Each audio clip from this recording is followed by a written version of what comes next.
Om Swastiastu, perkenalkan nama saya Igusti Ngurah Parasyananda, NPM 1932121 dari kelompok 6, akan menjawab pertanyaan nomor 1 dan nomor 2. Baiklah, yang pertama akan dijawab pertanyaan nomor 1 dengan soalnya, yaitu bagaimana perkembangan teknologi informasi mempengaruhi strategi global perusahaan. Jadi perusahaan akan membutuhkan strategi dan informasi yang lebih baik untuk menghadapi situasi globalisasi ini.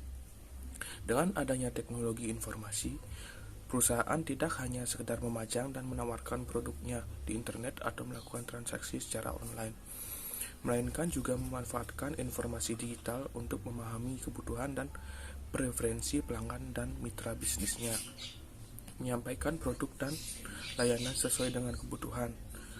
Perubahan teknologi merupakan faktor utama dalam mencapai keunggulan bersaing adalah dengan teknologi yang digunakan. Perubahan teknologi dapat menciptakan industri secara dramatis. Pengembangan dan inovasi produk dengan menggunakan teknologi dapat memberikan suatu kompetensi bagi perusahaan.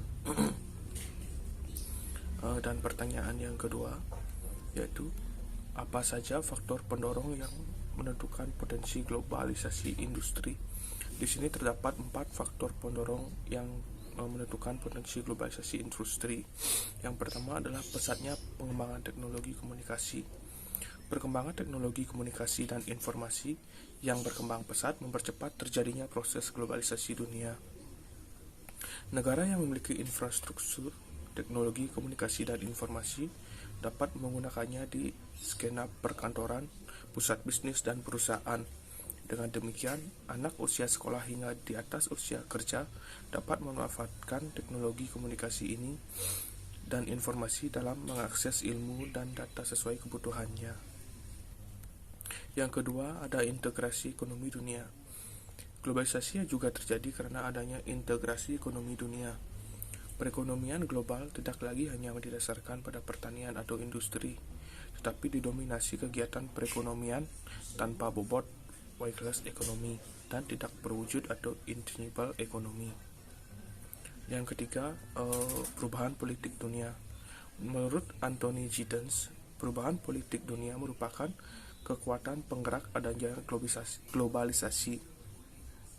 Salah satunya yaitu runtuhnya Imperium Uni Soviet, munculnya mekanisme pemerintahan internasional dan organisasi regional seperti PBB dan Uni Eropa, serta munculnya organisasi non-pemerintah internasional dan antar pemerintahan. Dan yang terakhir, yang keempat, yaitu berkembangnya perusahaan-perusahaan transnasional. Perusahaan nasional adalah perusahaan yang memproduksi barang dan jasa lebih dari satu negara.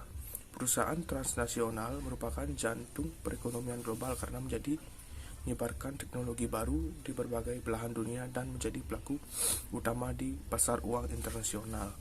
Perusahaan transnasional bentuk 3 pasar regional berpengaruh, yaitu pasar tunggal, Eropa, Asia Pasifik, dan Amerika Utara.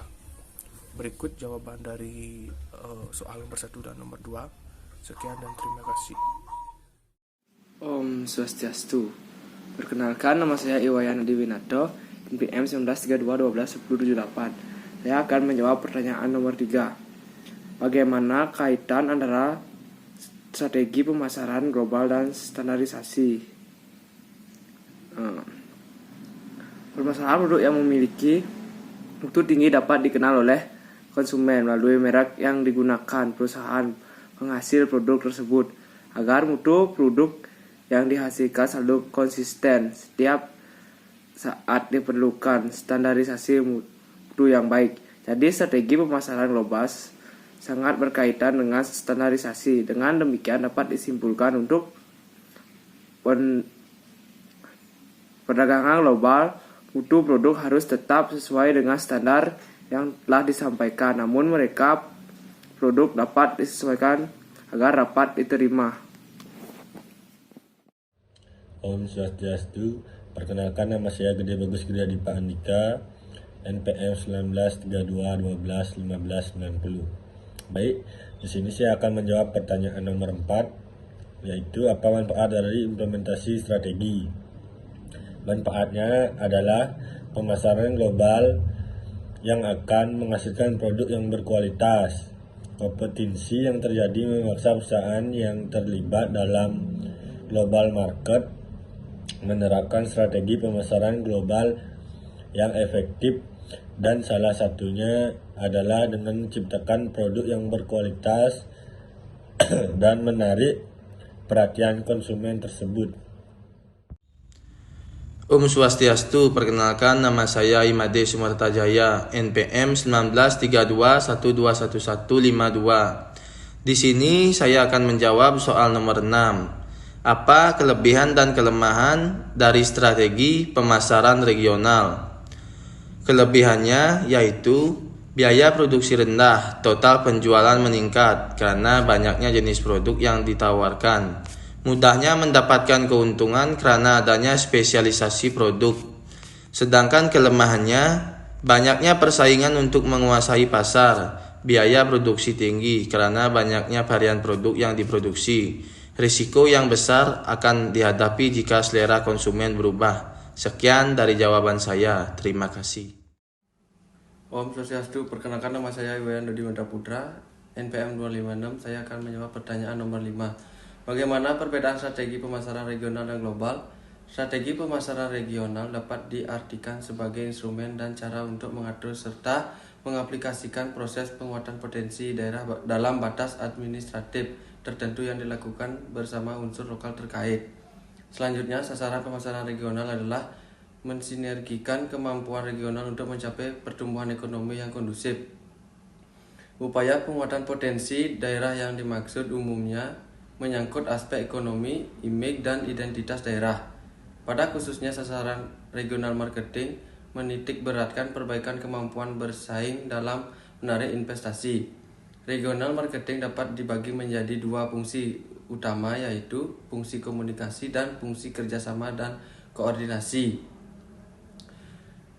Selanjutnya, strategi pemasaran global atau GMS adalah strategi yang mencangkup negara-negara dari beberapa wilayah yang berada di dunia dan bertujuan untuk mengkoordinasikan upaya pemasaran perusahaan di pasar di negara-negara ini. Setidaknya ada 4 faktor terjadi pemasaran global, yaitu perbedaan komunikasi dan transportasi, teknologi, perjanjian ekonomi regional, serta perkembangan ekonomi dunia.